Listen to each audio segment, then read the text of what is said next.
초동부 성경학교를 하는데 우리 자녀들을 많이 보내주시기 바랍니다. 또 교회에서 먹고 자고 하는데 어떻게 우리 애들을 아직 어린데 떼어놓을 수 있겠는가 그러면서 안 보내시는 분도 혹시 계실지 몰라서 말씀을 드립니다. 제가 시무했던 교회들 중에 우리 명성교회 교사들처럼 아이들에게 헌신하는 교사들 많이 못 봤어요. 정말 아이들을 위해서 헌신 많이 하고 열심히 케어하니까 안전하게 보내셔도 좋습니다.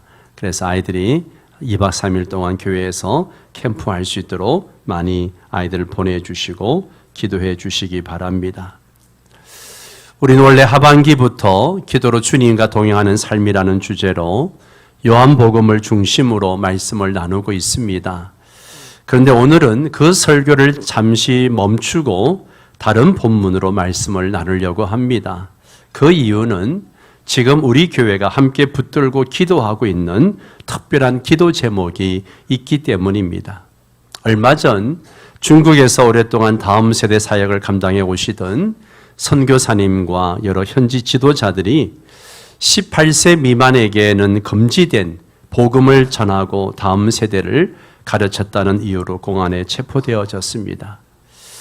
지난주까지 파악된 것은 한 한국 선교사가 이제 공안에 붙잡히면서 조사하는 과정에서 그 선교사와 연결된 많은 분들이 잡혀 들어갔습니다.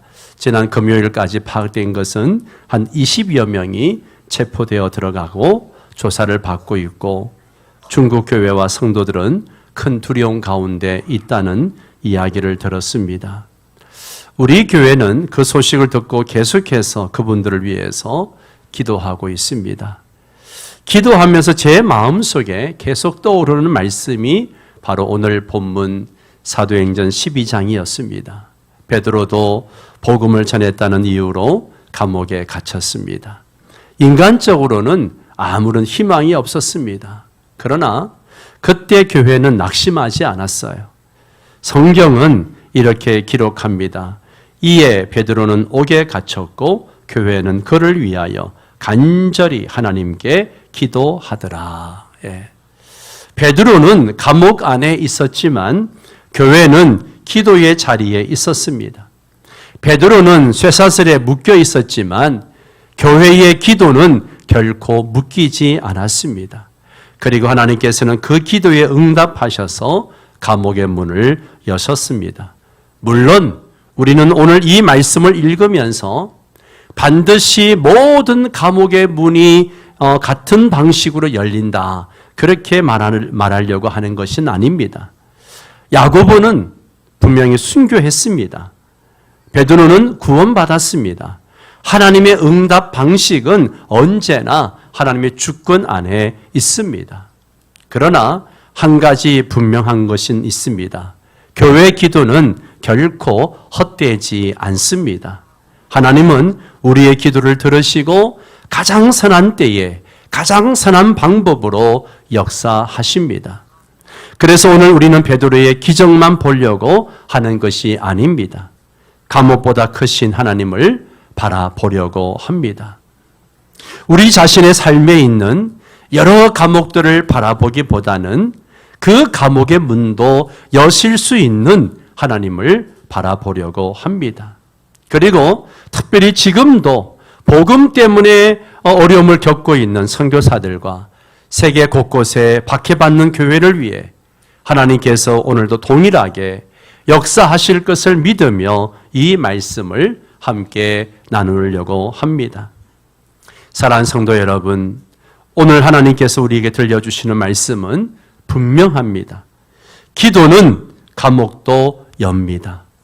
이 말씀을 통해 우리 자신의 삶과 가정 그리고 우리 교회와 선교지를 향한 하나님의 위로와 믿음을 다시 회복하는 그런 시간이 되기를 주의 이름으로 축원합니다. 첫 번째는 기도는 하나님의 역사를 시작하게 한다는 겁니다. 자, 5절 말씀을 다시 한번 읽겠습니다. 이에 베드로는 옥에 갇혔고 그 교회는 그를 위하여 간절히 하나님께 기도하더라. 자, 이 말씀을 자세히 보면 두 가지 모습이 극명하게 대조되고 있습니다. 한쪽에는 감옥이 있어요. 베드로는 감옥에 갇혔고, 다른 한쪽에 뭐가 있습니까? 기도가 있어요. 베드로는 아무것도 할 수 없었습니다. 그냥 쇠사슬에 묶여 있어요. 군인들에게 둘러싸여 있습니다. 죽음을 기다리고 있습니다. 그러나 교회는 포기하지 않고 기도했다라고 말하고 있습니다. 어떻게 기도했습니까? 어떻게 기도했어요? 간절히 기도했습니다. 헬라어로 에크테노스라는 단어를 쓰는데요. 이 단어는 원래 팽팽하게 잡아당기는 그 줄을 가리킬 때 사용되던 말입니다. 줄을 끝까지 당기면 그 줄이 팽팽해지는 거죠. 그처럼 마음을 다하여 온 힘을 다하여 끈질기게 쉬지 않고 기도했다. 이런 뜻을 갖고 있습니다. 형식적인 기도가 아니에요. 습관적인 기도가 아닙니다. 전심으로 하나님께 매달린 기도였습니다. 왜 교회는 그렇게 기도했을까요? 그들은 하나님께서 기도를 들으시는 분이라는 것을 믿었기 때문입니다. 우리가 기도하면 하나님이 들어주신다라고 하는 것을 믿었기 때문이에요. 초대교회는 이미 수많은 경험을 했습니다. 오순절에도 기도하고 있을 때 성령께서 막 각 사람 위에 임하셨고 막 방언을 하고 예언을 하고 그런 놀라운 은혜를 경험했습니다. 사도들이 핍박을 받을 때에도 함께 기도하자 모인 곳이 막 진동하고 모두가 성령 충만해졌습니다. 그들은 기도가 하나님의 능력을 불러오는 통로임을 경험한 사람들이었습니다. 그래서 위기를 만나자 가장 먼저 기도의 자리로 나아갔습니다. 그런데 오늘 우리의 모습은 어떻습니까? 우리 모습은 어떻습니까? 문제가 생기면 어떻게 합니까? 문제가 생기면 제일 먼저 앉아서 주판화를 튕겨봅니다. 계산해 보는 거예요. 그리고 사람을 찾아갑니다. 방법을 찾습니다. 돈을 생각합니다. 인맥을 찾습니다. 그리고 모든 방법을 다 해보고 난 다음에 맨 마지막에 하는 게 뭐예요? 그때 가서 기도하기 시작합니다. 이것도 저것도 안 되면 기도하기 시작해요. 그러나 성경은 우리에게 우선순위를 바꾸라고 말씀합니다. 기도는 마지막 선택이 아니라 첫 번째 선택이어야 합니다. 할렐루야. 아멘. 마지막 선택이 아니라 첫 번째 선택이 기도가 돼야 돼요. 왜냐하면 하나님께는 불가능이 없기 때문에 그렇습니다. 예레미야 33장 3절 말씀을 보세요. 뭐라 그래요? 너는 내게 부르짖으라. 내가 네게 응답하겠고 네가 알지 못하는 크고 은밀한 일을 너에게 보이리라. 나에게 부르짖으라. 그리하면 내가 응답해 주겠다. 응답해 주는 정도가 아니고 네가 알지 못하던 그런 크고 은밀한 일까지 내가 너에게 보여주겠다. 말씀하시는 거예요. 하나님은 부르짖는 자들을 지금도 찾고 계십니다. 기도는 하나님께 나의 정보, 나의 필요, 나의 아쉬움을 전달해 드리는 그런 시간이 아니에요. 기도는 하나님의 뜻에 내 마음을 맞추고 하나님의 능력을 신뢰하는 믿음의 행위가 기도입니다. 사랑하는 성도 여러분, 오늘 우리 가정에도 기도가 필요합니다. 필요 없어요? 우리 가정에도 기도가 필요해요. 우리 자녀들에게도 기도가 필요합니다. 우리 교회에도 기도가 필요하고 이 민족에게도 기도가 필요합니다. 그리고 지금 복음 때문에 어려움을 겪고 있는 선교사들과 세계 곳곳에 핍박받는 교회들에게도 우리의 기도가 필요합니다. 우린 당장 감옥의 문을 열 수 없습니다. 그러나 감옥의 문을 여실 수 있는 하나님께 우리가 기도하는 거예요. 사람은 상황을 보지만 하나님은 기도하는 사람에게 주목하십니다. 교회가 기도하기 시작할 때 하나님의 역사는 이미 시작되고 있습니다. 이것이 사도행전 12장이 우리에게 가장 먼저 들려주는 메시지입니다. 두 번째는 하나님은 사람이 열 수 없는 문을 여십니다. 이제 본문은 교회 기도에 하나님께서 어떻게 응답하셨는지를 보여주죠. 6절 말씀을 봅니다. 함께 읽습니다. 헤롯이 잡아내려고 하는 그 전날 밤에 베드로가 두 군인 틈에서 두 쇠사슬에 매여 누워 자는데. 자, 여러분 이 6절 말씀을 보세요. 이 말씀에서 가장 중요한 표현이 하나 있어요. 어떤 표현이 중요할까요? 여러분 어떤 표현에 주목이 됩니까? 저는 말씀을 준비하면서 이 말씀을 묵상하다가 가운데 있는 그 전날 밤에 예. 이튿날이면 베드로는 이제 백성들 앞에 끌려 나가서 분명 사형을 당할 거예요. 헤롯이 야고보를 죽이니까 막 국민들이 좋아하니까 그 인기에 막 영합되어져서 이제 베드로까지 죽이려고 잡은 거 아니에요. 베드로를 죽이면 더 자기 인기가 올라갈 것 같아서 그렇게 지금 준비하고 있는 겁니다. 사람의 눈으로 보면 마지막 밤이에요. 희망이 끝난 밤입니다. 그런데 바로 그 밤에 하나님은 역사하셨습니다. 우리는 종종 하나님께 묻습니다. 하나님, 왜 이렇게 늦으십니까? 하나님, 왜 아직도 응답하지 않으십니까? 그렇게 우리가 하소연할 때가 많죠. 그러나 성경을 보면요, 하나님은 늦으시는 분이 아니라 가장 정확한 때에 일하시는 분이십니다. 아브라함에게 약속의 아들을 주실 때도 사람의 힘이 완전히 끝난 후에 그렇게 역사하셨습니다. 홍해도 이스라엘 백성이 더 이상 갈 곳이 없을 때 갈라진 거예요. 나사로도 죽은 지 사흘이 지난 뒤, 이미 죽은 지 사흘이 지났으니까 썩어가고 있는 그때에 예수님께서 찾아오셨습니다. 하나님은 우리의 시간보다도 하나님의 시간에 따라서 일하십니다. 그러므로 우리는 응답이 늦어진다고 낙심해서는 안 됩니다. 하나님의 시계는 단 한 번도 늦은 적이 없습니다. 그런데 또 하나 놀라운 사실이 있죠. 베드로는 그 마지막 밤에 지금 뭘 하고 있어요? 다시 6절 말씀을 좀 띄워주세요. 뭘 하고 있어요? 예, 뭐 하고 있어요? 잠을 자고 있었어요. 잠을 자고 있었습니다. 여러분, 상식적으로 이해가 가지 않는 그런 장면이에요. 내일 죽을 사람이 어떻게 이렇게 깊이 잠들 수 있을까? 게다가 두 명의 군인 사이에 쇠사슬로 묶여있는 상황이에요. 그런데 베드로는요, 막 천사가 흔들어 깨울 정도로 깊이 잠들어 있었어요. 예. 천사가 막 흔들어 깨워야 일어날 정도였습니다. 어떻게 이럴 수 있었을까요? 베드로는 이미 하나님의 약속을 믿고 있었기 때문이에요. 그 약속이 뭘까요?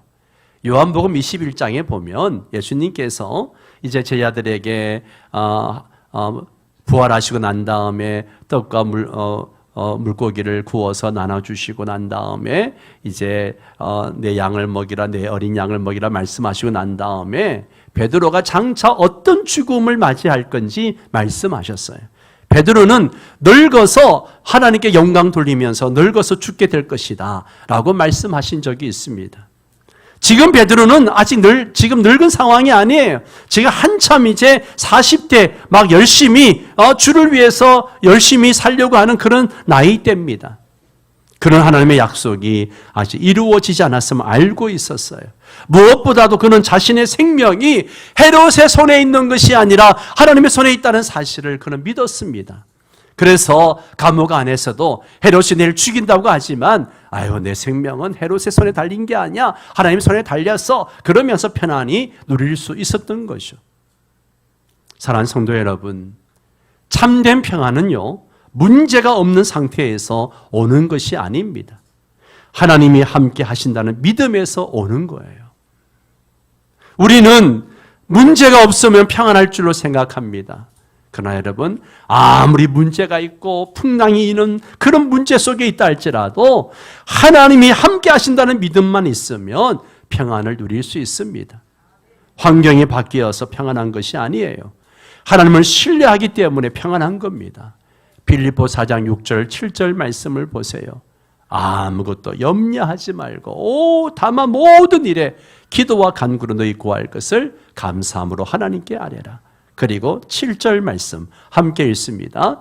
그리하면 모든 지각에 뛰어난 하나님의 평강이 너희의 그리스도 예수 안에서 너희의 마음과 생각을 지키시리라. 아멘. 기도는 먼저 환경을 바꾸기보다 내 마음을 지켜주십니다. 열심히 기도하면 하나님 내 마음을 지켜주셔요. 기도하기 전에는 막 문제 때문에 지금 내 산적한 문제로 인해서 염려와 걱정으로 인해서 내 마음이 막 요동칩니다. 막 흔들려요. 어떻게 될지 모르겠어요. 그런데 기도하면요, 하나님이 주시는 평안함이 있습니다. 하나님 내 평안을 지켜주셔요. 그리고 하나님께서 가장 좋은 때에 환경도 변화시켜 주십니다. 이제 하나님의 역사가 시작되어집니다. 7절 말씀 함께 읽습니다. 호련히 주의 사자가 나타나매 옥중에 광채가 빛나며 또 베드로의 옆구리를 쳐 깨워 이르되 급히 일어나라 하니 쇠사슬이 그 손에서 벗어지더라. 아멘. 감옥 안은 어둡습니다. 그러나 하나님께서 임하시자 빛이 환하게 비춰졌습니다. 이어지는 장면은 더욱 놀랍죠. 천사가 베드로를 막 쳐서 깨웁니다. 깨워요. 예. 그러자 어떤 일이 납니까? 손에 차고 있던 쇠사슬이 벗어집니다. 예. 베드로 힘으로 끄는 게 아니에요. 베드로가 힘이 있어가지고 그냥 왁 해서 끄는 게 아니에요. 간수가 풀어준 것도 아니에요. 하나님께서 풀어주셨습니다. 그리고 천사는 말합니다. 8절 함께 읽습니다. 천사가 이르되 띠를 띠고 신을 신으라 하거늘 베드로가 그대로 하니 천사가 또 이르되 겉옷을 입고 따라오라. 예. 천사가 띠를 떼라, 신을 신으라, 옷을 입으라. 예. 여러분 왜 이렇게 자세히 말씀하셨을까요? 예. 그냥 야 일어나 따라와 그렇게 하면 될 텐데 야 띠를 띠어라, 신을 신으라, 옷을 입어라. 왜 이렇게 자세하게 말씀하셨을까요? 하나님은요, 기적을 행하실 때도 우리의 순종을 요구하십니다. 베드로는 천사가 시키는 대로 띠를 띠고 신을 신고 겉옷을 입고 순종했습니다. 그리고 감옥을 나옵니다. 첫 번째 경비를 지나갑니다. 두 번째 경비도 지나갑니다. 마침내 성으로 통하는 철문 앞에 이르게 됩니다.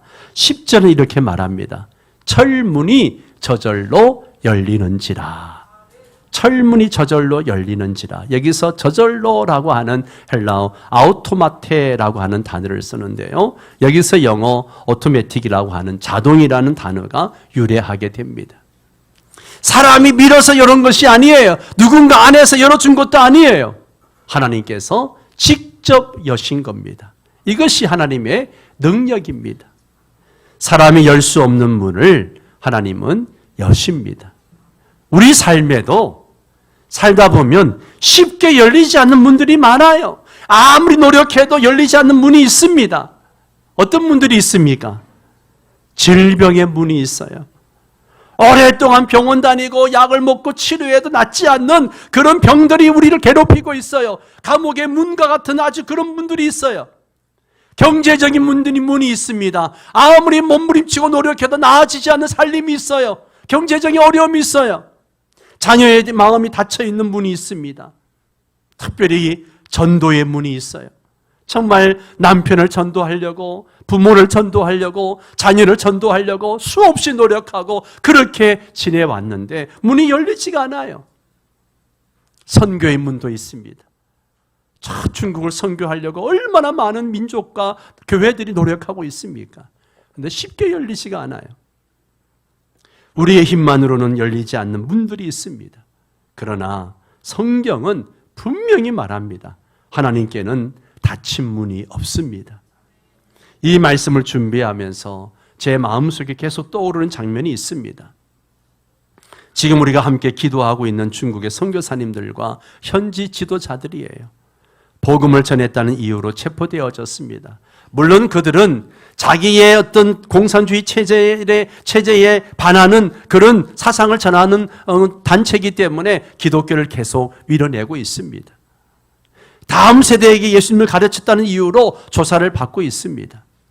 인간적으로 보면 너무 답답합니다. 우리가 직접 가서 만날 수도 없어요. 도와줄 수도 없습니다. 재판을 대신 받을 수도 없어요. 우리 힘으로 할 수 있는 게 실제로 아무것도 없습니다. 바로 초대교회가 처했던 상황과 비슷한 거예요. 베드로가 감옥에 있을 때 교회가 직접 감옥으로 들어갈 수 없었습니다. 헤롯에게 맞서 싸울 수도 없었어요. 로마 군인들을 제압할 수도 없었습니다. 그러나 교회는 가장 중요한 일을 했습니다. 가장 중요한 일이 뭘까요? 기도입니다. 그들은 모여서 기도했습니다.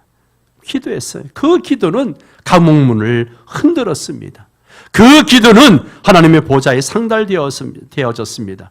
그 기도는 하나님의 천사를 움직인 것이 아니라 기도를 들으시는 하나님께서 당신의 뜻 가운데 역사하시는 통로가 되었습니다. 오늘 우리도 마찬가지입니다. 우리가 지금 당장 중국의 상황을 바꿀 수는 없어요. 그러나 하나님께 기도할 수는 있습니다. 우리는 하나님께 간구할 수 있습니다.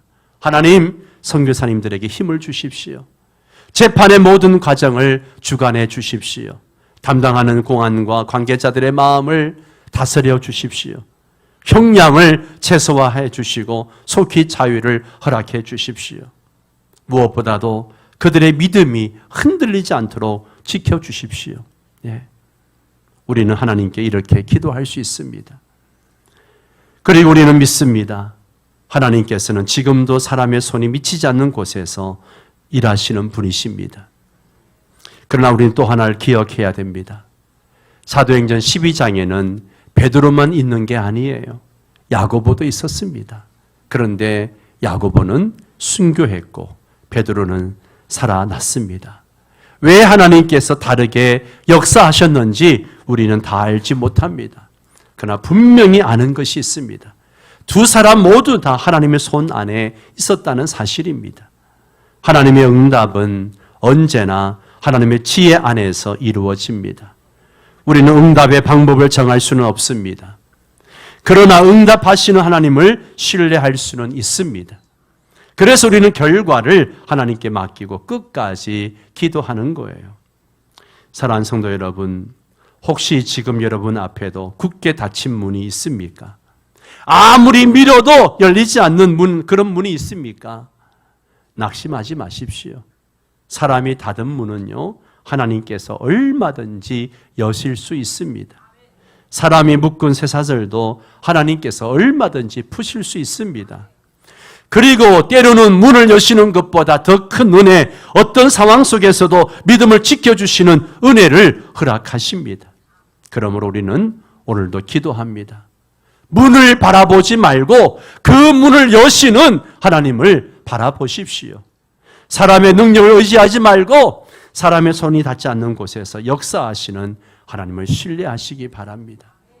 그 하나님께서 오늘도 우리의 삶과 교회 그리고 선교지를 가장 선한 길로 인도하실 겁니다. 마지막 세 번째로 기도는 감옥보다 크신 하나님을 바라보게 합니다. 베드로는 감옥을 빠져나왔습니다. 첫 번째 경비를 지나고 두 번째 경비를 지나고 철문까지 저절로 열렸어요. 그런데도 베드로는 아직 무슨 일이 일어나고 있는지 깨닫지 못하고 있는 거예요. 9절을 보면 이렇게 기록합니다. 함께 읽습니다. 베드로가 나와서 따라갈새 천사가 하는 것이 생시인 줄 알지 못하고 환상을 보는가 하니라. 베드로는 지금 내가 꿈을 꾸고 있나 생각을 하고 있는 거예요. 그만큼 하나님의 역사는요, 인간의 상상을 뛰어넘습니다. 그리고 11절에서 비로소 베드로가 정신이 들어요. 11절 같이 읽습니다. 이에 베드로가 정신이 들어 이르되 내가 이제야 참으로 주께서 그의 천사를 보내어 나를 헤롯의 손과 유대 백성의 모든 기대에서 벗어나게 하신 줄 알겠노라. 아멘. 여러분, 이 11절에서 가장 중요한 단어가 뭘까요? 어떤 단어가 가장 중요할까요? 11절에서 저는 주께서라는 단어라고 생각합니다. 주께서. 예. 베드로는 이렇게 말하지 않았어요. 드디어 탈출 성공! 야, 운이 좋았다. 경비가 실수했구나. 그렇게 말한 게 아니에요. 그럼 분명한 고백합니다. 주께서 나를 건져내셨습니다. 주께서. 이것이 바로 믿음의 사람의 고백입니다. 또 하나 주목해야 할 것이 있어요. 주께서 그의 천사를 보내어 라고 하는 대목입니다. 그의 천사를 보내어. 우리가 주목해야, 이렇게 이 말씀을 볼 때 주목하는 것은 주로 어디 주목해요? 천사를 보내요. 예, 천사를 보내. 천사에 주목합니다. 그러나 천사가 아니라 천사를 보내시는 하나님이십니다. 아멘. 하나님을 주목해야 돼요. 천사는 하나님의 명령을 수행하는 하나님의 종입니다. 하나님은 필요할 때 그의 천사를 보내시고 또 사람을 보내시기도 하시고 환경을 움직이시며 당신의 뜻을 이루십니다. 오늘 우리도 마찬가지입니다. 우리가 기도하는 저 중국의 선교사님들과 현지 지도자들에게도 하나님은 지금 일하고 계시는 줄 믿습니다. 우리는 감옥에 들어갈 수 없지만 하나님은 그곳에 들어가실 수 있습니다. 우리는 재판을 바꿀 수 없지만 하나님은 사람의 마음을 주장하실 수 있습니다. 우리는 결과를 알지 못하지만 하나님은 가장 선한 방법으로 일하시는 분이십니다. 그러므로 우리의 기도는 결코 헛되지 않습니다. 보이지 않는 곳에서도 하나님은 이미 일하고 계시며 가장 필요할 때에 가장 적절한 방법으로 그의 도우심을 보내시는 하나님이십니다. 사랑하는 성도 여러분, 기도는 단지 문제를 해결하는 수단이 아닙니다. 기도의 가장 큰 목적은 하나님을 더 깊이 알게 하는 것입니다. 우리는 응답만을 원하지만 하나님은 응답보다 더 귀한 것을 주십니다. 그것은 하나님 자신을 경험하는 거예요. 감옥에서 나온 베드로가 얻은 가장 큰 선물은 결코 자유가 아닙니다. 하나님이 살아계시다라고 하는 확신이었습니다. 그는 다시 한번 깨달았어요. 아, 내 인생은 헤롯의 손에 있는 것이 아니라 하나님의 손에 있구나. 이걸 다시 한번 깨닫게 된 거죠. 우리도 그렇습니다. 우리는 기도하면서 문제만 해결되기를 원합니다. 병 낫기를 원해요. 사업이 잘 되기를 원합니다. 내 자녀가 변화되기를 원해요. 물론 하나님은 그런 기도에도 응답하십니다. 그러나 하나님께서 더 원하시는 것은 우리가 기도를 통해서 하나님을 더욱 신뢰하는 사람이 되기를 원하십니다. 기도는 하나님을 바꾸는 것이 아니라 우리를 바꾸는 겁니다. 기도는 상황보다도 하나님을 크게 보게 합니다. 기도하는 사람은 문제를 바라보기보다도 결국 하나님을 바라보게 하는 거예요. 그래서 시편 기자는 이렇게 고백하죠. 내가 산을 향하여 눈을 들리라. 나의 도움이 어디서 올꼬? 나의 도움은 천지를 지으신 여호와에게서로다. 예, 그렇게 고백합니다. 기도는 우리의 시선을 감옥에서 하나님께로 옮겨 놓습니다. 오늘 우리도 여러 가지 감옥을 만나고 있습니다. 육신의 질병이라는 감옥이 있어요. 경제적인 어려움이라는 감옥이 있습니다. 관계의 감옥이 있습니다. 자녀 문제라는 감옥도 있어요. 때로는 죄와 습관에 묶여있는 영적인 감옥도 있습니다. 그리고 우리가 함께 기도하고 있는 그 선교지에도 감옥이 있어요. 복음을 전했다는 이유로 자유를 잃은 사람들이 있습니다. 복음을 전하는 것이 금지된 나라들이 있습니다. 그러나 사도행전은 우리에게 분명히 말합니다. 감옥은 하나님의 역사를 막지 못합니다. 복음은 감옥에 갇히지 않습니다. 기도는 감옥에 갇히지 않습니다. 사람은 복음 전도자를 가둘 수 있어도 하나님의 말씀은 결코 가둘 수 없습니다. 사도 바울은 디모데후서 2장 9절에서 이렇게 말합니다. 하나님의 말씀은 매이지 아니하니라. 하나님의 말씀은 매이지 아니하니라. 그러면 우리는 낙심하지 말아야 합니다. 기도를 멈추지 말아야 합니다. 하나님께서는 오늘도 감옥보다 크신 분이시기 때문입니다. 말씀을 맺겠습니다. 사랑하는 성도 여러분, 오늘 말씀은 단순히 베드로가 감옥에서 나온 기적을 기록한 그런 사건이 아닙니다. 이 말씀은 기도하는 교회가 어떤 교회인지를 보여주는 말씀이에요. 베드로는 감옥에 갇혀 있었지만 교회는 기도하고 있었습니다.